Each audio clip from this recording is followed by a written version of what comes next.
Imagina una ciudad partida en dos por una cicatriz de hormigón. No un muro cualquiera, no una simple frontera entre barrios, sino una herida que atravesó calles, cortó parques, separó familias que vivían a apenas unos metros unas de otras. Durante casi 3 décadas, millones de personas se acostaron cada noche sabiendo que al otro lado de esa pared de cemento y alambre había alguien a quien querían y a quien no podían abrazar. Berlín, una de las ciudades más vibrantes de Europa, se convirtió en el escenario de una de las divisiones más dolorosas que el siglo XX nos dejó. No fue un muro antiguo, no fue obra de un imperio medieval ni de una civilización perdida. Fue levantado en pleno siglo XX, en una noche de agosto de 1961, mientras la gente dormía. Y ese detalle, el hecho de que se construyera de madrugada, casi a escondidas, dice mucho más de lo que parece sobre las razones que llevaron a levantarlo. ¿Cómo fue posible que una ciudad entera amaneciera dividida sin previo aviso? ¿Qué clase de fuerzas políticas, económicas y humanas hicieron que algo así no solo ocurriera, sino que se mantuviera durante 28 años? Y quizá la pregunta más incómoda de todas: ¿por qué tantas personas murieron intentando cruzar apenas unos metros de tierra, como si esos metros fueran un océano imposible de atravesar? En los próximos minutos vamos a recorrer la historia documentada de ese muro. Vamos a caminar por las calles que dividió, a conocer las vidas que alteró para siempre y a reflexionar sobre lo que significa que una pared de hormigón pueda convertirse en el símbolo más potente de una época entera. No vamos a juzgar desde la distancia cómoda del presente. Vamos a intentar entender. Si te interesan las historias que nos ayudan a comprender cómo fue el mundo antes de nosotros, suscríbete. Comenzamos. Oficialmente, el Muro de Berlín es recordado como una de las estructuras más emblemáticas de la Guerra Fría. Los libros de historia lo describen como la frontera física que separó Berlín Occidental de Berlín Oriental desde agosto de 1961 hasta noviembre de 1989. Los restos que hoy se conservan, especialmente el tramo conocido como la East Side Gallery, son patrimonio cultural y atracción turística. Cada año, millones de personas caminan junto a los fragmentos pintados con murales coloridos, se toman fotografías y compran recuerdos en las tiendas cercanas. Y los folletos turísticos hablan de libertad, de reunificación, de victoria, y todo eso es cierto, pero es solo la superficie, porque toda gran construcción, incluso una levantada con intención de encerrar, tiene una historia más amplia que rara vez aparece en los folletos. Para entender el muro, hay que retroceder mucho más allá de aquella noche de agosto. Hay que volver al final de la Segunda Guerra Mundial, a las ruinas humeantes de una ciudad destrozada y a las decisiones que tomaron las potencias vencedoras cuando se sentaron a repartirse lo que quedaba de Alemania. Cuando la guerra terminó en 1945, Alemania no solo estaba derrotada, estaba arrasada.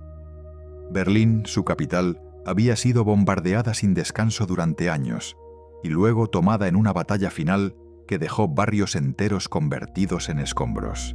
Las fotografías de aquellos días muestran una ciudad que parece sacada de una pesadilla.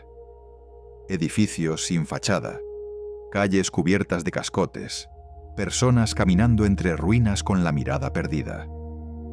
Ese era el punto de partida. Ese era el lienzo sobre el que se iba a dibujar la división.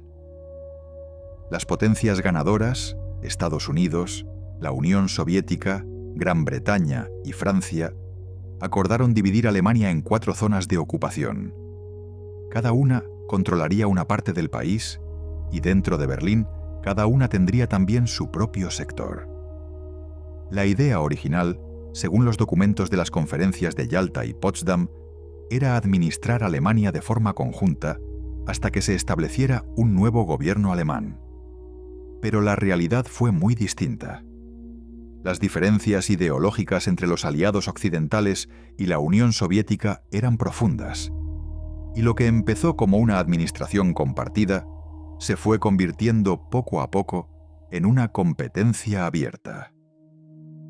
Hay que entender algo fundamental para comprender lo que vino después.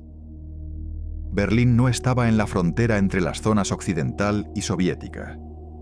Berlín estaba en el corazón de la zona soviética, rodeada por completo de territorio controlado por la Unión Soviética. Era como una isla occidental en medio de un mar oriental. Y esa situación geográfica convirtió a la ciudad en el punto de mayor tensión de toda la Guerra Fría. Ya en 1948, apenas 3 años después del fin de la guerra, la tensión se hizo evidente. La Unión Soviética bloqueó todos los accesos terrestres a Berlín Occidental. Carreteras, vías de tren, canales fluviales, todo fue cortado. El objetivo era claro: presionar a las potencias occidentales para que abandonaran la ciudad. Si no podían abastecerla, tendrían que irse. La respuesta occidental fue una de las operaciones logísticas más asombrosas de la historia moderna. Durante casi un año, aviones estadounidenses y británicos transportaron por aire todo lo que Berlín Occidental necesitaba para sobrevivir: comida, carbón, medicinas, materiales de construcción. Todo llegaba en aviones que aterrizaban cada pocos minutos, día y noche, sin descanso.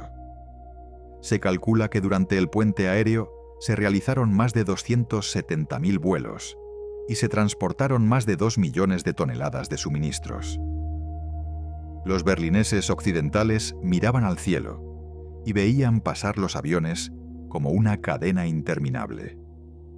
Los niños los llamaban los bombarderos de las golosinas, porque algunos pilotos lanzaban pequeños paquetes de dulces atados a pañuelos que servían como paracaídas improvisados. El bloqueo fracasó. La Unión Soviética lo levantó en mayo de 1949. Pero el daño ya estaba hecho. La confianza entre los antiguos aliados se había roto por completo. Ese mismo año, las zonas occidentales se unificaron para formar la República Federal de Alemania, conocida como Alemania Occidental. Poco después, la zona soviética se convirtió en la República Democrática Alemana, Alemania Oriental. 2 países donde antes había uno solo. 2 sistemas, 2 economías, 2 formas de entender la vida. Y Berlín, en el centro de todo, seguía dividida pero todavía abierta. Eso es algo que mucha gente no sabe o no recuerda. Durante los 12 años que pasaron entre la creación de las 2 Alemanias y la construcción del muro, la frontera dentro de Berlín era relativamente permeable. Había controles, sí, pero la gente podía cruzar de un lado a otro con cierta facilidad. Miles de berlineses orientales trabajaban cada día en el sector occidental. Familias que vivían en el este visitaban a parientes en el oeste los fines de semana. Había una vida cotidiana que fluía entre las 2 mitades, aunque cada vez con más dificultad. Pero esa permeabilidad tenía consecuencias que preocupaban enormemente al gobierno de Alemania Oriental. Porque la gente no solo cruzaba para trabajar o visitar familiares. Mucha gente cruzaba para quedarse. Los números son contundentes. Entre 1949 y 1961, se calcula que alrededor de 3,5 millones de personas abandonaron Alemania Oriental para instalarse en el oeste. 3,5 millones en apenas 12 años. Eso representaba aproximadamente 1/5 parte de toda la población del país. Y no se iba cualquiera. Se marchaban médicos, ingenieros, profesores, técnicos, trabajadores cualificados, personas jóvenes en edad productiva. Era una hemorragia de talento que amenazaba con vaciar el país. Cada persona que se iba era un mensaje silencioso, un voto con los pies, una declaración que ningún discurso oficial podía contrarrestar. El gobierno de Alemania Oriental lo sabía y estaba desesperado.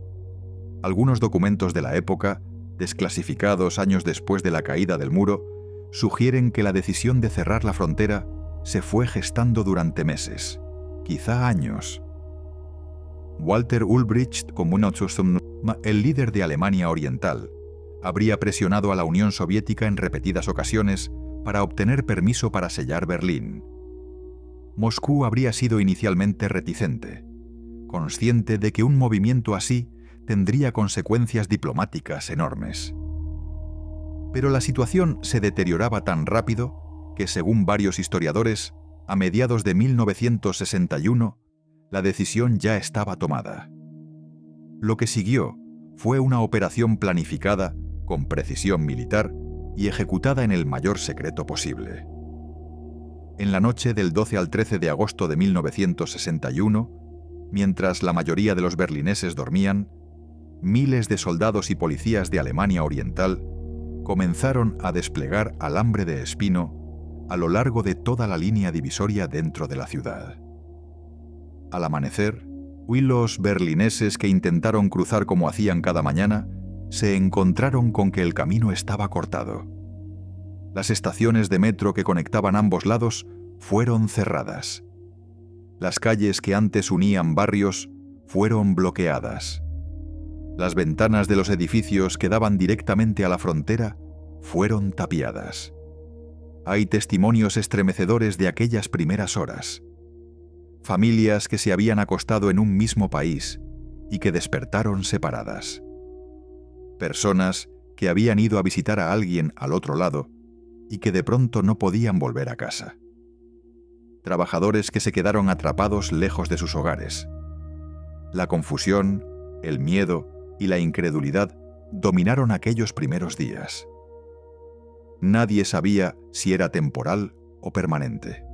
Nadie imaginaba que aquella barrera provisional iba a convertirse en una estructura de hormigón que duraría casi 3 décadas.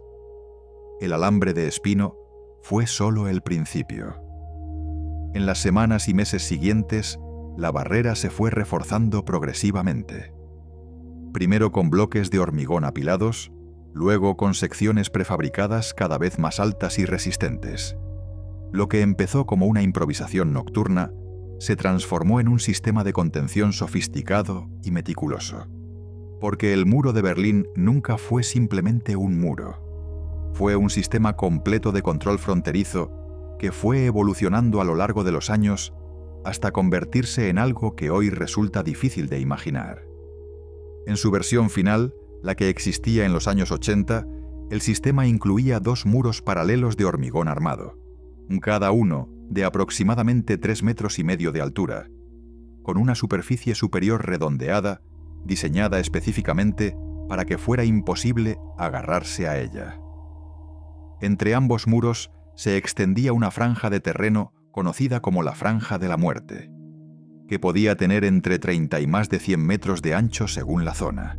Dentro de esa franja había zanjas antivehículos, caminos de patrulla, torres de vigilancia equipadas con reflectores, alambradas y en algunos tramos sistemas de alarma e incluso dispositivos de disparo automático. Los guardias fronterizos, los llamados Grenztruppen, tenían instrucciones precisas. Según los documentos que se recuperaron después de la caída del muro, existía una orden de disparo para cualquier persona que intentara cruzar la frontera de forma no autorizada. La formulación exacta de esa orden y su alcance legal han sido objeto de debate durante años, pero lo que no se discute es que los guardias dispararon y que personas murieron intentando cruzar. Las cifras exactas de víctimas mortales siguen siendo motivo de investigación. Las estimaciones más citadas hablan de al menos 140 personas que perdieron la vida en la frontera de Berlín, aunque algunos investigadores consideran que el número real pudo ser mayor si se incluyen las muertes indirectas, las personas que fallecieron por el estrés de la huida fallida o quienes se quitaron la vida al verse atrapadas. Cada una de esas muertes tiene un nombre, una historia, una vida que se truncó a unos metros de lo que para ellos representaba la libertad, Uno de los casos más conocidos y que conmocionó al mundo entero sí fue el de Peter Fechter. Era un joven de 18 años que en agosto de 1962, exactamente un año después de la construcción del muro, intentó cruzar junto a un compañero. Su amigo logró saltar al otro lado, pero Peter recibió un disparo y cayó herido en la franja de la muerte, del lado oriental. Lo que ocurrió después fue observado por decenas de personas desde ambos lados del muro. Peter yacía en el suelo, sangrando, pidiendo ayuda. Los guardias orientales no se acercaron. Los occidentales no podían intervenir sin arriesgarse a provocar un incidente internacional.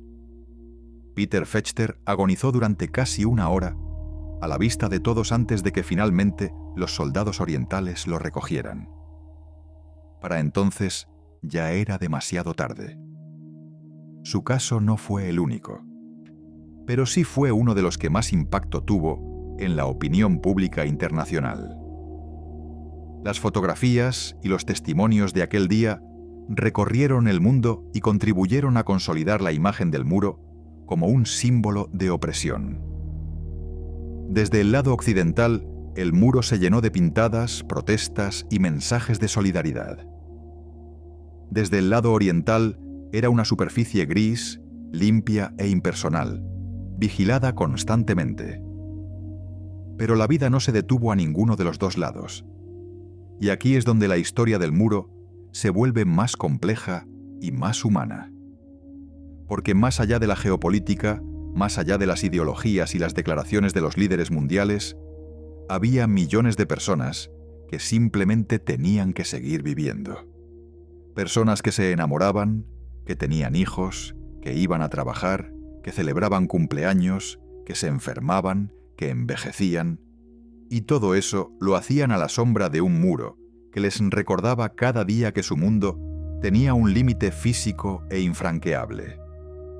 En Berlín Oriental, la vida cotidiana estaba marcada por el sistema socialista de la República Democrática Alemana. El Estado controlaba la economía, la educación, los medios de comunicación y buena parte de la vida social. Había empleo garantizado, vivienda subsidiada, educación gratuita y un sistema de salud universal. Pero también había escasez de productos de consumo, restricciones a la libertad de expresión, vigilancia constante y una burocracia omnipresente que regulaba hasta los aspectos más íntimos de la vida personal. El Ministerio para la Seguridad del Estado, conocido popularmente como la Stasi, fue una de las organizaciones de inteligencia más extensas y eficientes de la historia. Según los archivos que se abrieron tras la reunificación, la Stasi llegó a tener más de 90.000 empleados oficiales y una red de informantes que algunos investigadores estiman en varios cientos de miles de personas. Vecinos que informaban sobre vecinos, compañeros de trabajo que reportaban conversaciones sospechosas, familiares que vigilaban a familiares. El grado de penetración de la vigilancia estatal en la vida cotidiana es algo que sigue asombrando a los historiadores. No se trata de pintar un cuadro simplista de buenos y malos. Muchas personas en Alemania Oriental vivían vidas plenas, encontraban satisfacción en su trabajo, construían comunidades y sentían genuino orgullo por los logros de su sociedad. La República Democrática Alemana tenía atletas de élite, científicos reconocidos, artistas talentosos y un sistema educativo que en muchos aspectos era admirado internacionalmente. Pero todo eso coexistía con la imposibilidad de salir, con la sensación de estar encerrado, con el conocimiento de que al otro lado del muro había un mundo al que no podías acceder. Y al otro lado, en Berlín Occidental, la vida era radicalmente diferente. La parte occidental de la ciudad se convirtió en un escaparate del capitalismo, una vitrina deliberadamente construida para demostrar la superioridad del sistema occidental.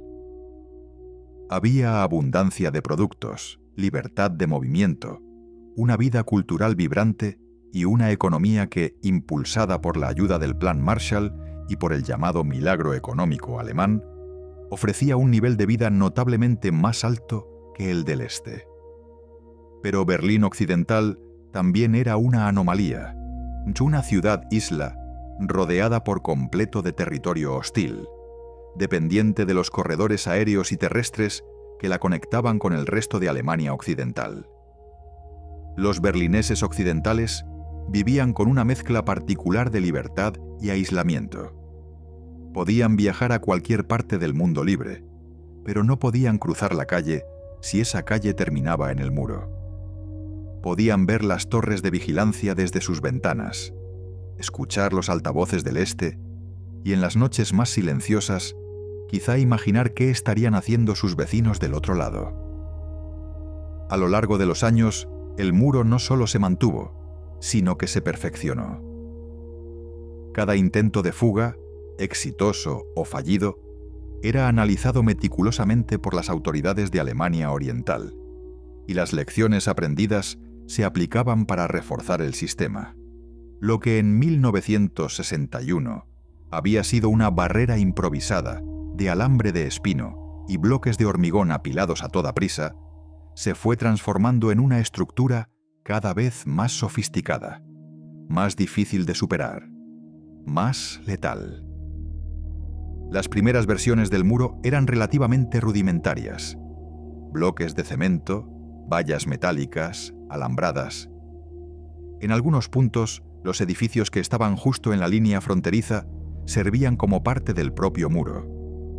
Las ventanas que daban al oeste fueron tapiadas primero, selladas después, y en muchos casos los edificios enteros fueron demolidos para crear la franja de la muerte, ese espacio vacío y desolado que separaba los dos muros paralelos. Hubo escenas que hoy parecen sacadas de una película, pero que fueron absolutamente reales. En los primeros días, cuando la barrera todavía era una alambrada y algunos edificios aún no habían sido sellados, hubo personas que saltaron desde las ventanas de pisos superiores para caer del lado occidental. Algunas lo lograron y fueron recibidas por vecinos y bomberos que extendían lonas para amortiguar la caída. Otras no tuvieron tanta suerte. Las imágenes de aquellos saltos desesperados recorrieron el mundo y se convirtieron en uno de los primeros testimonios visuales del drama humano que estaba comenzando. Uno de los casos más recordados de aquellos primeros días es el de una mujer mayor que vivía en un edificio situado justo en la línea divisoria. Su puerta daba al este, pero sus ventanas daban al oeste. Cuando los soldados orientales comenzaron a tapiar las ventanas del edificio, los vecinos del lado occidental la animaron a saltar. Ella dudó durante horas, asomada a la ventana, mientras abajo se congregaba una multitud que le pedía que se decidiera. Finalmente saltó y fue recogida por los bomberos. Las fotografías de aquel momento muestran a una mujer de edad avanzada suspendida en el aire entre dos mundos, entre dos vidas posibles. Esa imagen, por sí sola, resume mejor que cualquier discurso político lo que significó el muro para las personas comunes. Pero a medida que las semanas se convertían en meses y los meses en años, las oportunidades de cruzar se fueron reduciendo drásticamente. Las autoridades orientales sellaron cada grieta, cada punto débil, cada posibilidad. Y sin embargo, la gente seguía intentándolo. La creatividad y la desesperación humana no tienen límites, y las historias de los intentos de fuga, a lo largo de los 28 años que duró el muro, forman un catálogo asombroso de ingenio, valentía y, en demasiados casos, tragedia. Hubo personas que excavaron túneles. Algunos de esos túneles fueron proyectos extraordinarios que requirieron meses de trabajo clandestino, conocimientos de ingeniería y una determinación que resulta difícil de comprender desde la comodidad del presente. Uno de los más famosos fue el llamado Túnel 57, excavado en 1964. Un grupo de estudiantes de Berlín Occidental, muchos de ellos antiguos residentes del Este que habían logrado salir antes de la construcción del muro, decidieron cavar un pasadizo subterráneo para sacar a sus familias y amigos. El túnel tenía aproximadamente 145 metros de largo y fue excavado a mano, con herramientas básicas, durante meses. Cuando finalmente estuvo terminado, 57 personas lograron cruzar por él en 2 noches consecutivas antes de que fuera descubierto. El nombre del túnel, Túnel 57, hace referencia precisamente a ese número de personas que lograron escapar a través de él. Pero no todos los túneles tuvieron éxito. Muchos fueron descubiertos antes de completarse. Algunos se derrumbaron.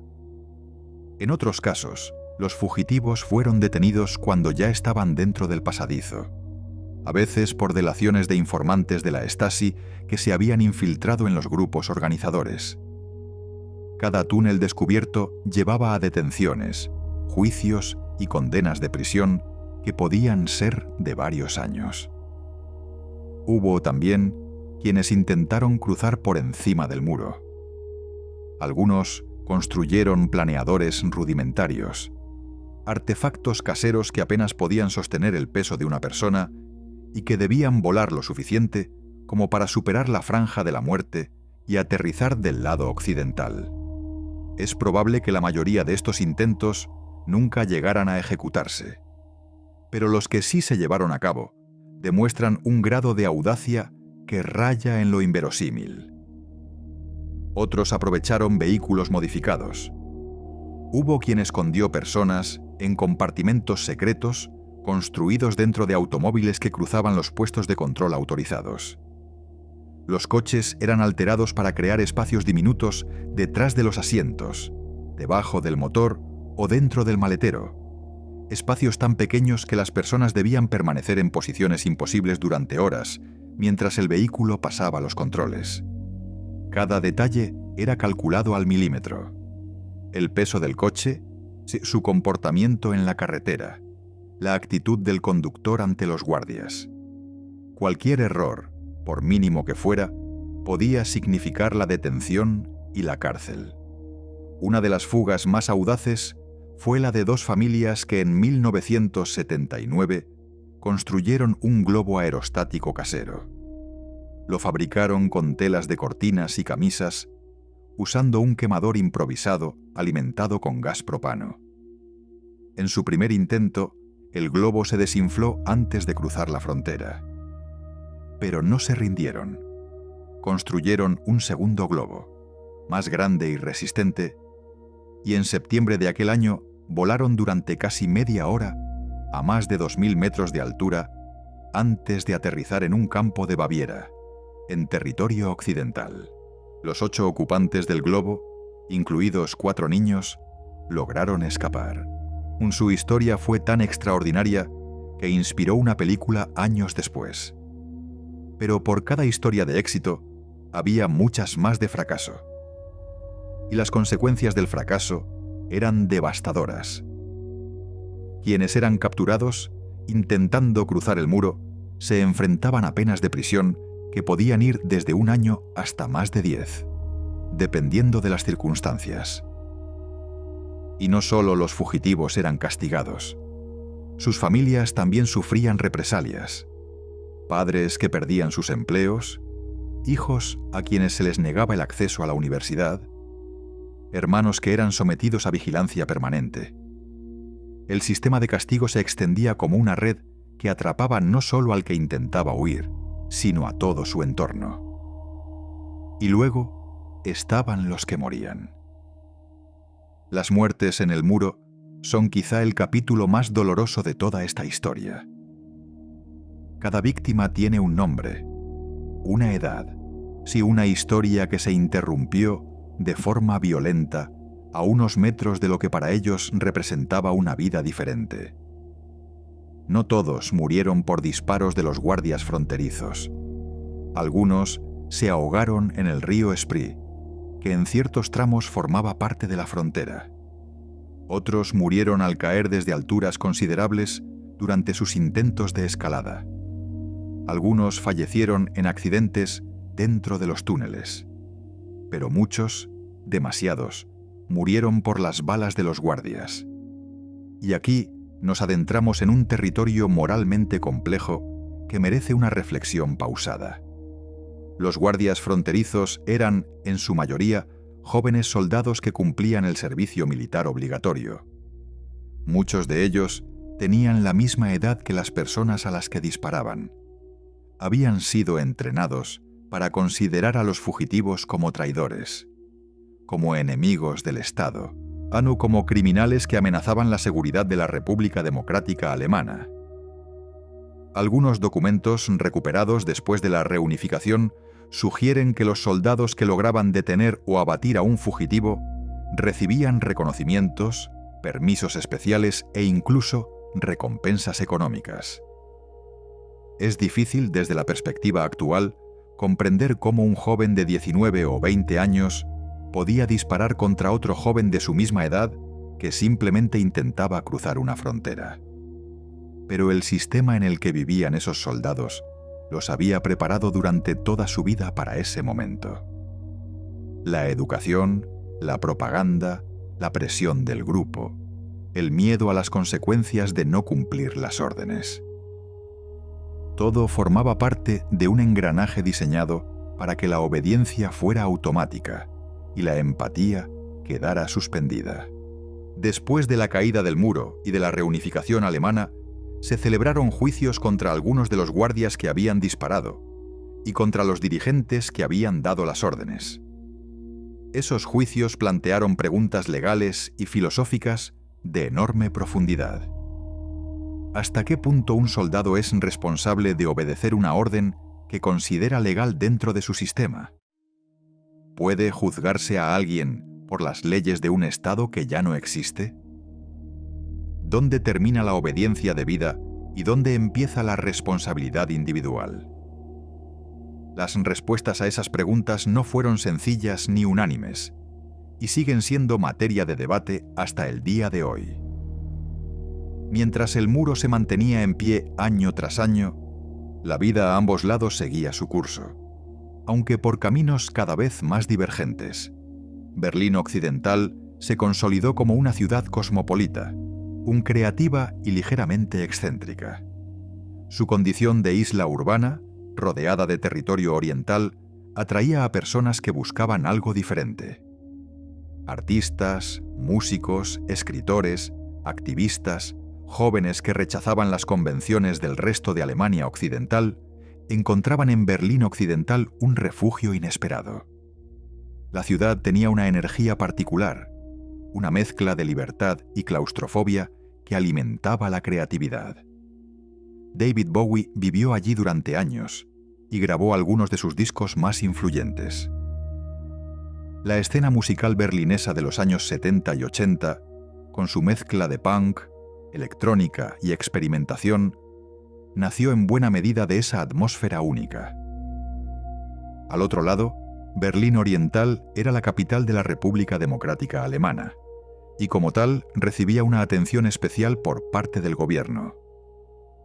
La Alexanderplatz, la torre de televisión, el Boulevard Karl Marx Allee con sus imponentes edificios de estilo socialista, todo estaba diseñado para proyectar una imagen de progreso y modernidad. Y en muchos aspectos, Berlín Oriental era una ciudad funcional donde la gente vivía, trabajaba, se divertía y construía relaciones. Había teatros, cines, restaurantes, parques. Los niños iban a la escuela, los adultos iban a sus empleos, las parejas se casaban y tenían hijos. Pero siempre estaba el muro. Siempre estaba esa presencia gris e imponente que recordaba los límites. Y siempre estaba la Stasi, observando, escuchando, registrando. Los archivos de la Stasi, que se abrieron al público tras la reunificación, revelaron la magnitud de la vigilancia. Había expedientes de millones de ciudadanos, conversaciones telefónicas grabadas, cartas interceptadas o informes detallados sobre las actividades cotidianas de personas que nunca habían cometido ningún delito. Algunos descubrieron, al revisar sus expedientes años después, que sus propios cónyuges, amigos cercanos o familiares habían sido informantes. El impacto emocional de esos descubrimientos fue, en muchos casos, tan devastador como el propio muro. La pregunta que surge inevitablemente es ¿por qué el muro duró tanto? 28 años es mucho tiempo. Generaciones enteras crecieron con el muro como parte normal de su paisaje. Niños que nacieron después de 1961 y que no conocían otra realidad. Para ellos, el muro no era una anomalía, era simplemente el mundo tal como era. Y esa normalización de lo extraordinario es quizá uno de los aspectos más inquietantes de toda esta historia. Y el muro duró porque cumplía su función. Detuvo la hemorragia de población que amenazaba con vaciar Alemania Oriental. Después de su construcción, la emigración masiva se redujo drásticamente, y el gobierno pudo estabilizar la economía y consolidar su control sobre la población. El muro también duró porque la Guerra Fría lo sostenía. Mientras las dos superpotencias mantuvieran su enfrentamiento, la división de Alemania era funcional para ambas. Berlín dividida era un símbolo útil, una herramienta de propaganda que cada bando utilizaba para justificar su propio sistema. Y el muro duró porque la gente se adaptó. No porque estuviera de acuerdo, no porque lo aceptara con entusiasmo, sino porque los seres humanos tenemos una capacidad asombrosa para adaptarnos a las circunstancias, por difíciles que sean. La vida seguía. Mal las familias separadas encontraban formas de mantener el contacto, aunque fuera a través de cartas censuradas o de breves visitas autorizadas en ocasiones especiales. Los berlineses orientales construían sus vidas dentro de los límites que les habían impuesto, encontrando espacios de libertad personal dentro de un sistema que restringía la libertad colectiva. Pero nada dura para siempre. Y a medida que la década de los 80 avanzaba, las grietas empezaron a aparecer. No en el hormigón del muro, que seguía siendo tan sólido como siempre, sino en el sistema que lo sostenía. La Unión Soviética, bajo el liderazgo de Mikhail Gorbachov, había iniciado un proceso de reformas conocido como perestroika y glasnost, reestructuración y transparencia. Gorbachov entendía que el sistema soviético necesitaba cambios profundos para sobrevivir, y esas reformas enviaron ondas de choque por todo el bloque oriental. En Polonia, el sindicato Solidaridad ganó las primeras elecciones parcialmente libres en junio de 1989. En Hungría, el gobierno decidió abrir su frontera con Austria en septiembre de ese mismo año, creando una brecha en el telón de acero por la que miles de alemanes orientales empezaron a escapar hacia el oeste a través de un rodeo por terceros países. En Checoslovaquia, miles de alemanes orientales se refugiaron en la Embajada de Alemania Occidental en Praga, esperando poder emigrar. El gobierno de Alemania Oriental, liderado entonces por Erich Honecker, intentó resistir la corriente. Honecker se negaba a implementar reformas y mantenía que el muro era necesario y permanente. En octubre de 1989, pues durante las celebraciones del 40 aniversario de la República Democrática Alemana, Gorbachov visitó Berlín Oriental y pronunció una frase que, según varios testigos, iba dirigida directamente a Honecker. La vida castiga a quien llega tarde. Pocas semanas después, Honecker fue destituido por su propio partido y reemplazado por Egon Krenz, quien intentó introducir reformas limitadas para calmar la creciente agitación popular. Pero ya era demasiado tarde. Las manifestaciones se multiplicaban por toda Alemania Oriental. En Leipzig, cada lunes, decenas de miles de personas salían a la calle en marchas pacíficas que empezaron siendo de cientos y terminaron siendo de cientos de miles. Los manifestantes portaban velas y gritaban consignas sencillas pero poderosas. Una de las más repetidas era simplemente «Nosotros somos el pueblo». Es una afirmación de soberanía popular que desafiaba directamente la legitimidad de un gobierno que decía gobernar en nombre del pueblo, pero que no había sido elegido por él. El régimen se tambaleaba. La presión era insostenible. Y entonces llegó la noche del 9 de noviembre de 1989. Lo que ocurrió aquella noche ha sido contado muchas veces, pero merece ser contado una vez más, porque es uno de esos momentos en los que la historia parece acelerarse de repente, como si todos los acontecimientos se comprimieran en unas pocas horas y el mundo cambiara para siempre antes de que amanezca.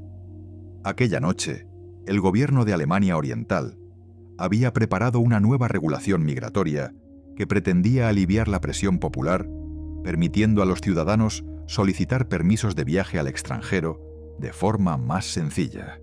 La medida estaba pensada como una válvula de escape controlada, un gesto calculado para calmar las protestas sin abrir las compuertas del todo. Pero lo que ocurrió fue algo que nadie había previsto. Ni los que redactaron la normativa, ni los que la anunciaron, ni los que la escucharon. Günther Schabowski, el portavoz del gobierno de Alemania Oriental, fue el encargado de comunicar la nueva regulación en una conferencia de prensa televisada en directo. Schabowski había recibido el documento poco antes de la rueda de prensa y, según varios testimonios, no lo había leído con detenimiento. Cuando un periodista italiano le preguntó cuándo entraba en vigor la nueva normativa, Schabowski revisó sus papeles con gesto de duda, se ajustó las gafas y respondió con 3 palabras que cambiaron la historia de Europa. Dijo, después de una pausa breve: inmediatamente, sin demora. Es probable que Schabowski no comprendiera del todo el alcance de lo que acababa de decir. La regulación, tal como estaba diseñada, requería que los ciudadanos solicitaran un visado en las oficinas correspondientes antes de poder viajar.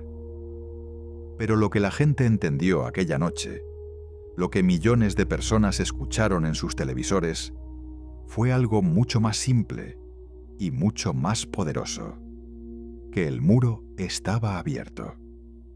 La noticia corrió como la pólvora. En cuestión de minutos, miles de berlineses orientales empezaron a dirigirse hacia los puestos de control fronterizos. Al principio llegaron de a pocos, incrédulos, sin saber muy bien qué esperar. Pero la multitud fue creciendo rápidamente. Familias enteras, jóvenes, ancianos, personas solas y grupos de amigos, todos caminando hacia el muro, con una mezcla de esperanza y nerviosismo que es difícil de describir con palabras. Los guardias fronterizos no sabían qué hacer. No habían recibido instrucciones claras. Sus superiores tampoco sabían exactamente qué estaba ocurriendo. Las líneas telefónicas estaban colapsadas.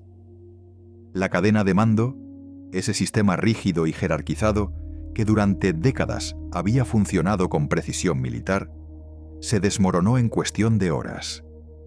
Los guardias se encontraron solos frente a una multitud creciente que exigía pasar, y tuvieron que tomar decisiones por su cuenta, sin órdenes, sin protocolo, sin red de seguridad.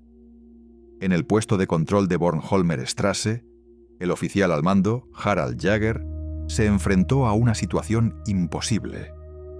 Miles de personas se agolpaban frente a la barrera. La tensión era enorme. De Jäger llamó repetidamente a sus superiores pidiendo instrucciones, pero no recibió respuestas claras. Según su propio testimonio, dado años después, llegó un momento en que comprendió que tenía 2 opciones: ordenar a sus hombres que dispararan contra la multitud o abrir la barrera. Poco antes de las 11:30 de la noche, Jäger tomó la decisión de abrir el paso. Lo que siguió fue una avalancha humana. Miles de personas cruzaron corriendo, caminando, llorando, riendo, abrazándose con desconocidos. Muchos no tenían un destino concreto. Simplemente querían cruzar, pisar el otro lado, comprobar que era real.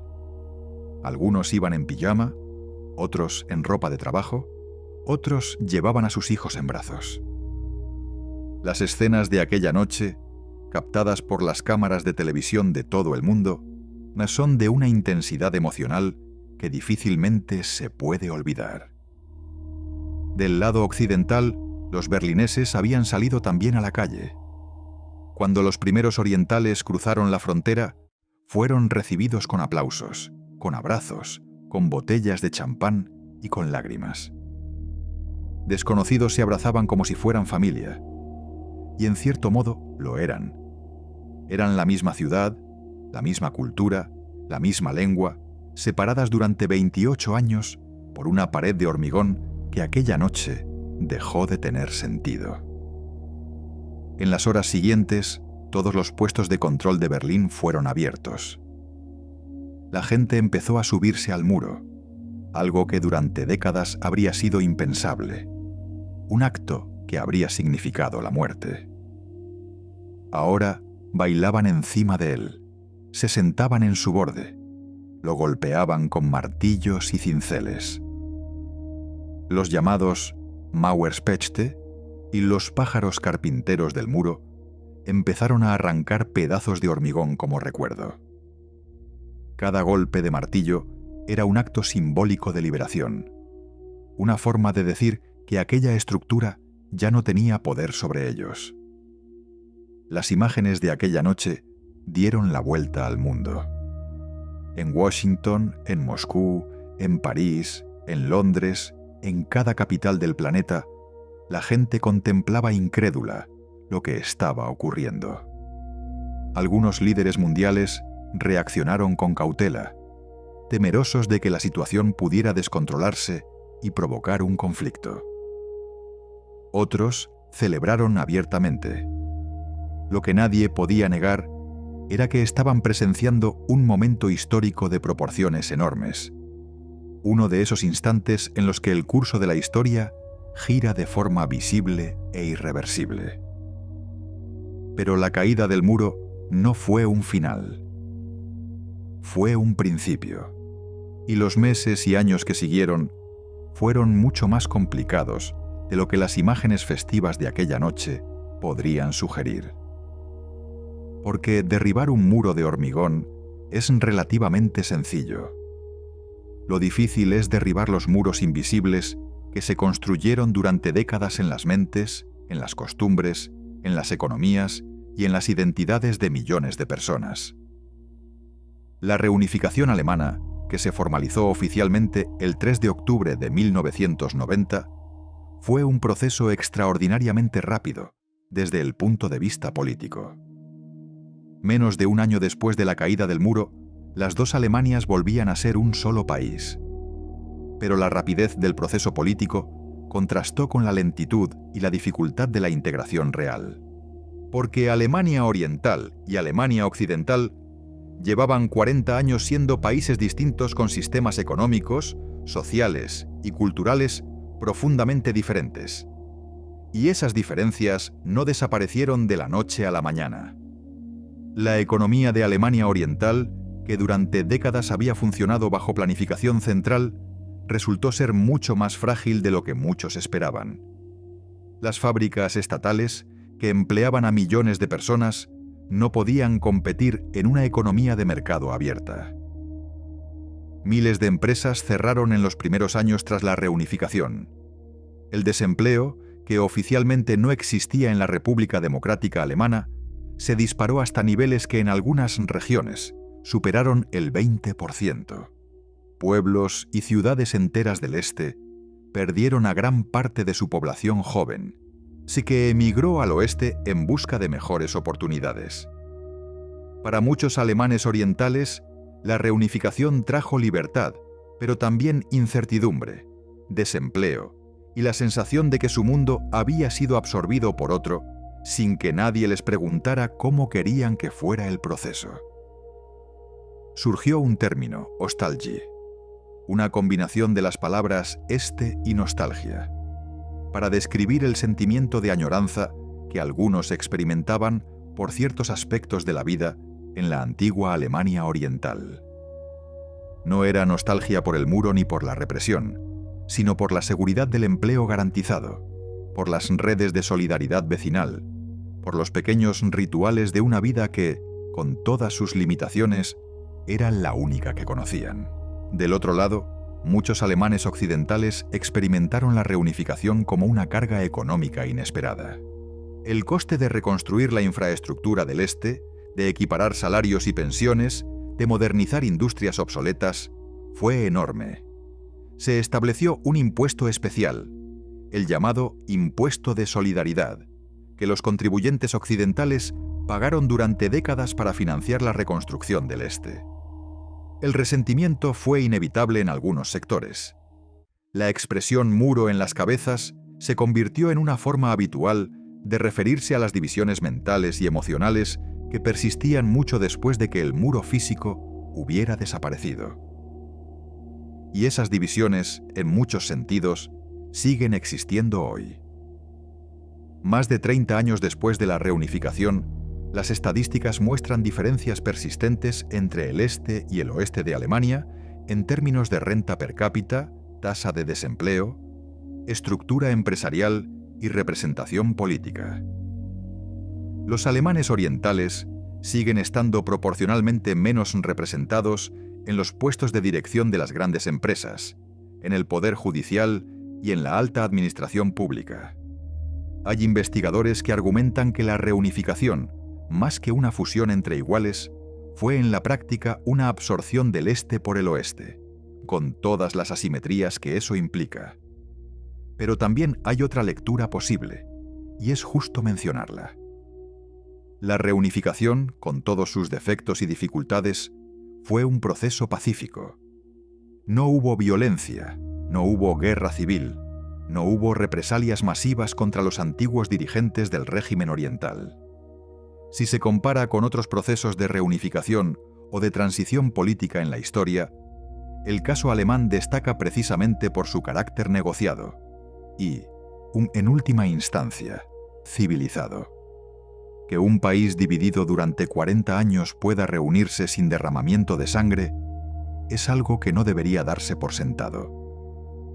Hoy, cuando uno visita Berlín, los restos del muro son a la vez omnipresentes y casi invisibles.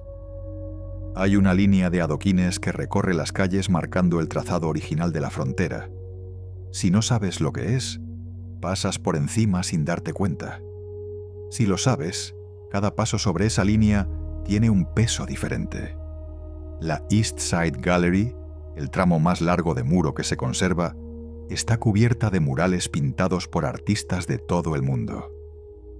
El más famoso muestra a los líderes soviético y alemán oriental besándose en los labios.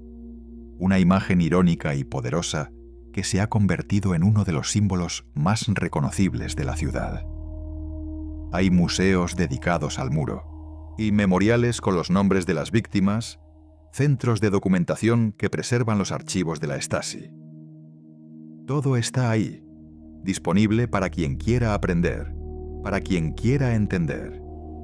Pero la mayoría de los turistas, según reconocen los propios responsables de los memoriales, pasan por estos lugares de forma rápida, toman algunas fotos y siguen su camino. El muro se ha convertido, para muchos visitantes, en un telón de fondo pintoresco, en un escenario para fotografías de redes sociales, en una atracción más entre las muchas que ofrece una ciudad vibrante y moderna. Y quizá eso sea inevitable. Quizá sea la forma que tiene el tiempo de suavizar los bordes de la historia, de convertir el dolor en recuerdo y el recuerdo en curiosidad. Pero hay algo que se pierde en ese proceso. Algo que merece ser preservado y transmitido. No como culpa, no como reproche, sino como aprendizaje. El muro de Berlín no fue un accidente de la historia. Fue el resultado de decisiones tomadas por personas concretas en un contexto concreto.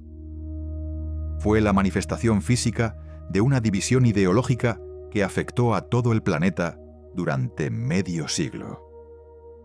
Y fue, sobre todo, una herida infligida a millones de personas que no tuvieron ninguna responsabilidad en las decisiones que les arrebataron la libertad de movimiento, el contacto con sus seres queridos y, en demasiados casos, la vida misma.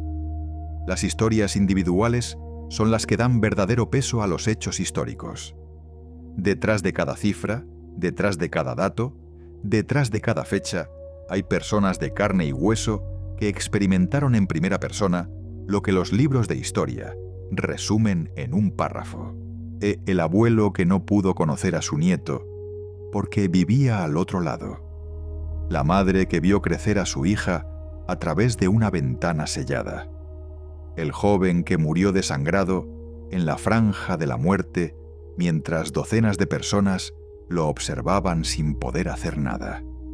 El guardia que disparó y que cargó con ese peso durante el resto de su vida. El niño que creció creyendo que el muro era algo tan natural como una montaña y que un día descubrió que no lo era.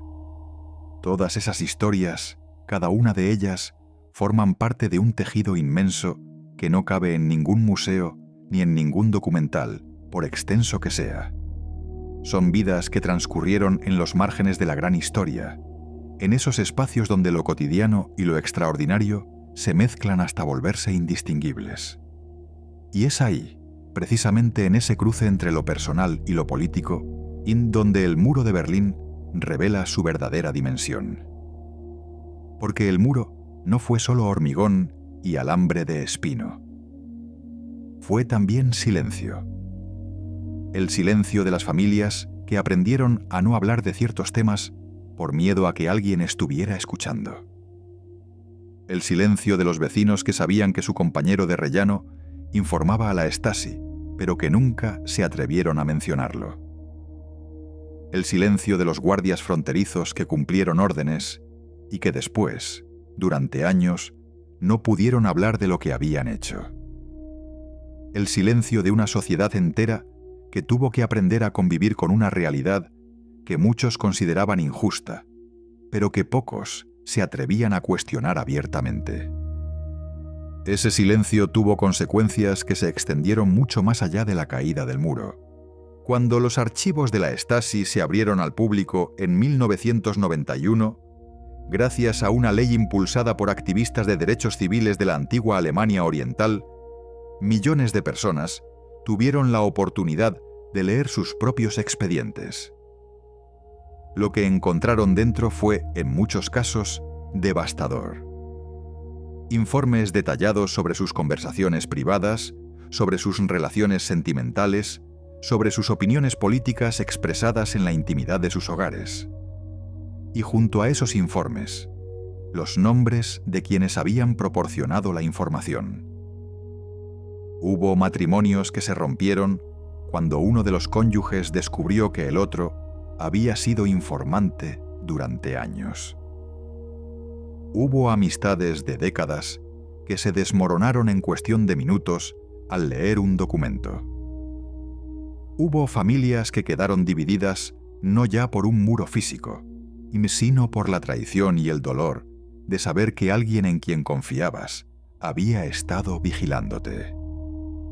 Algunos investigadores han descrito el proceso de apertura de los archivos como una segunda caída del muro, una caída interior, más íntima y en muchos sentidos más dolorosa que la primera.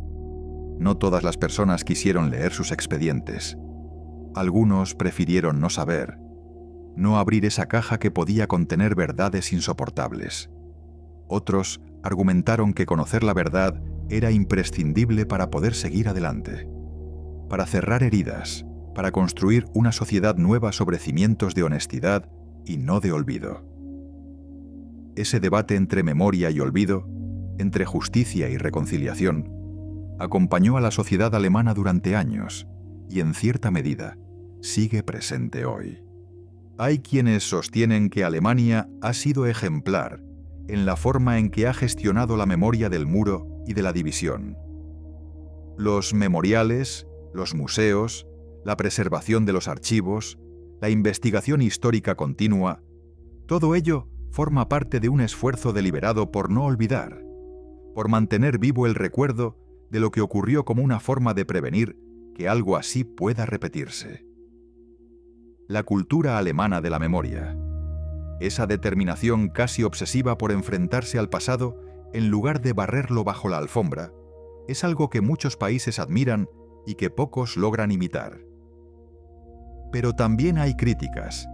Hay quienes argumentan que la memoria del muro se ha simplificado en exceso, reduciéndola a una narrativa de buenos contra malos, de libertad contra opresión, de oeste contra este, ya que no hace justicia a la complejidad de lo que realmente ocurrió.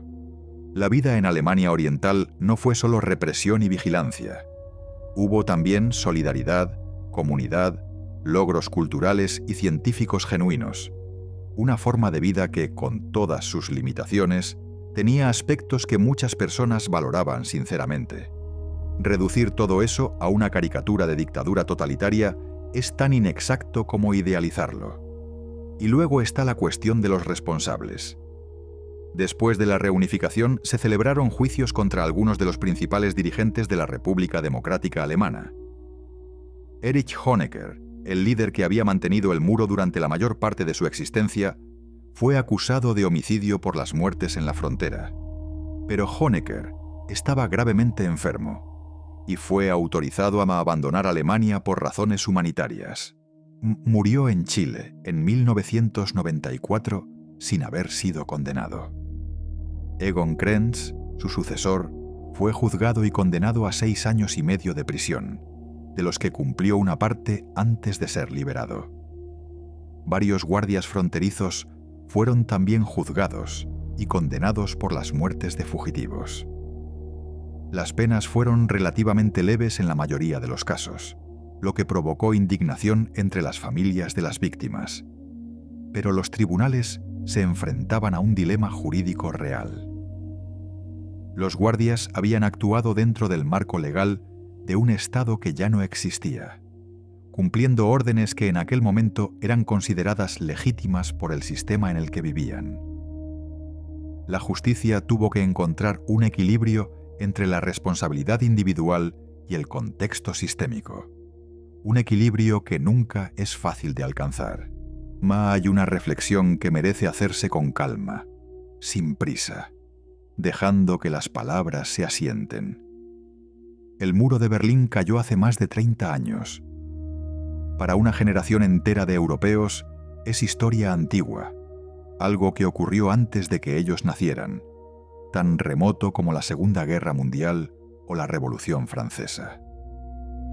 Los jóvenes que hoy caminan por Berlín y se toman fotografías junto a los restos del muro, no tienen ninguna conexión emocional directa con lo que representó.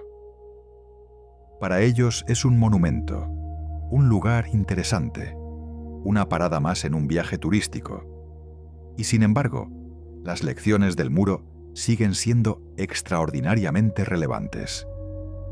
No porque la historia se repita exactamente de la misma forma, sino porque los mecanismos que hicieron posible el muro, el miedo, la propaganda, la división del mundo en bloques irreconciliables y la deshumanización del que piensa diferente, la disposición a sacrificar la libertad individual en nombre de la seguridad colectiva, esos mecanismos siguen existiendo y siguen funcionando en muchas partes del mundo.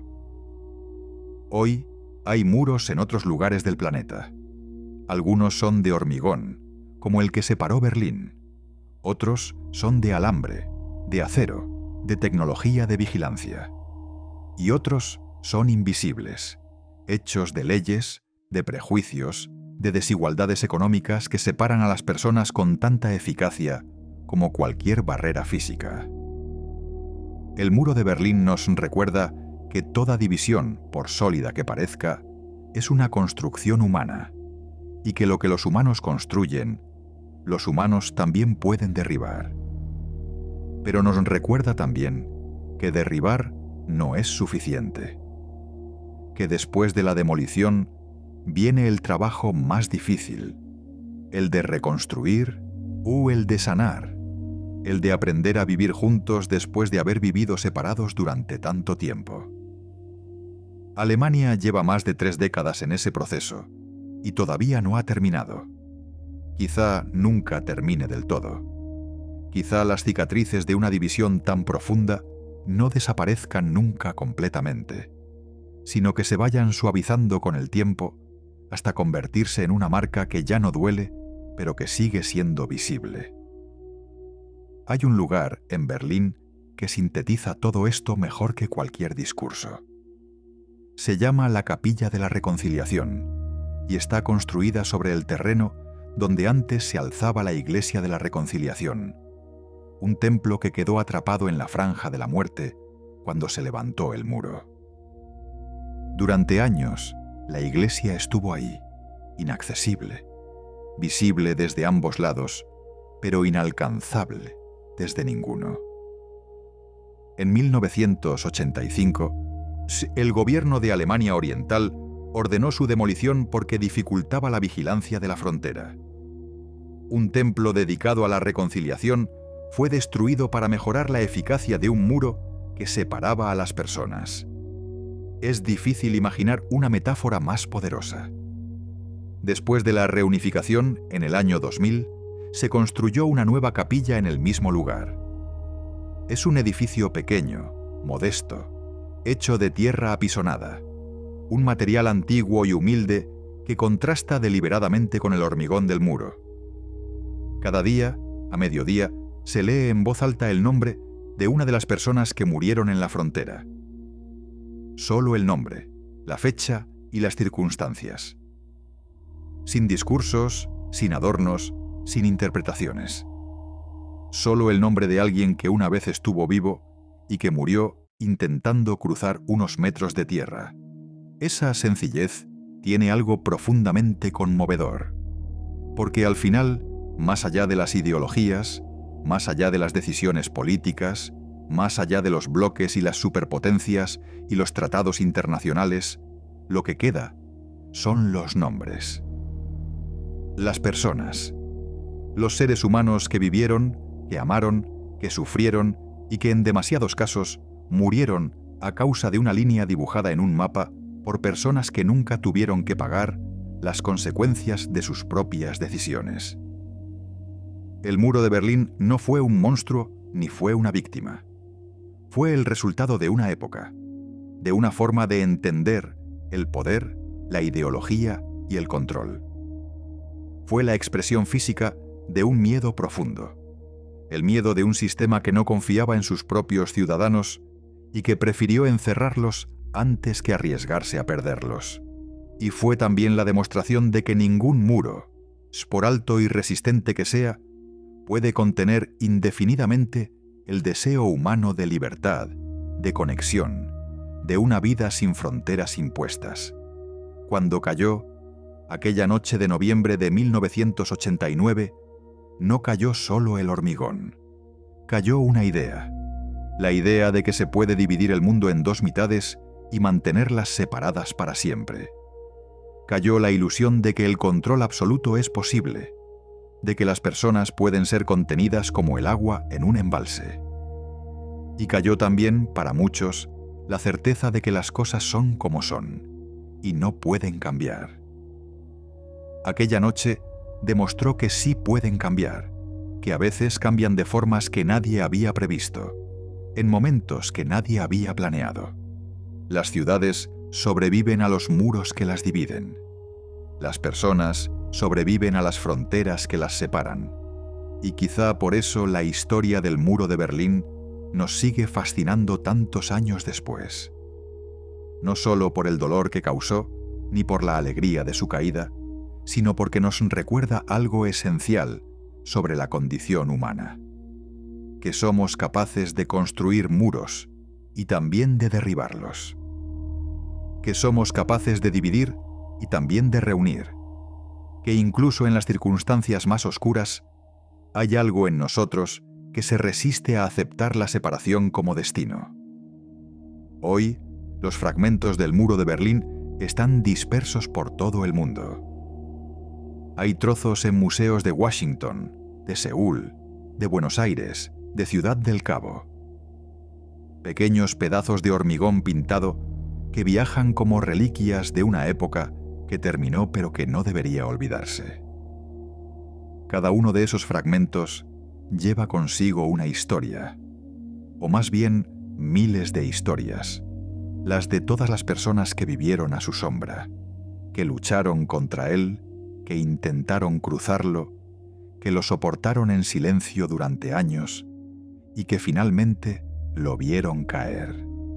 Si alguna vez tienes la oportunidad de caminar por Berlín y seguir la línea de adoquines que marca el antiguo trazado del muro, hazlo despacio.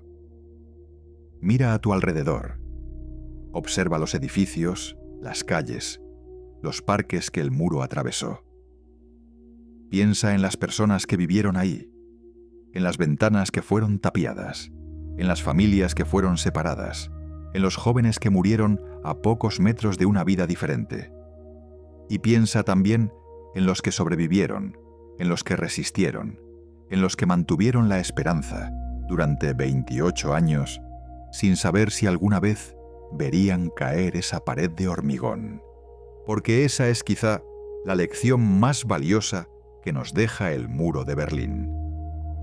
No la lección sobre el poder y sus abusos, no la lección sobre las ideologías y sus fracasos, sino la lección sobre las personas y su capacidad para resistir, para esperar, para no rendirse. La lección de que, al final, siempre, los muros caen. Aunque tarden 28 años, aunque parezcan eternos, aunque el hormigón sea grueso y los guardias estén armados y las torres de vigilancia no duerman nunca. Los muros caen porque están hechos por personas y las personas, con el tiempo, cambian de opinión, cambian de rumbo, cambian el mundo.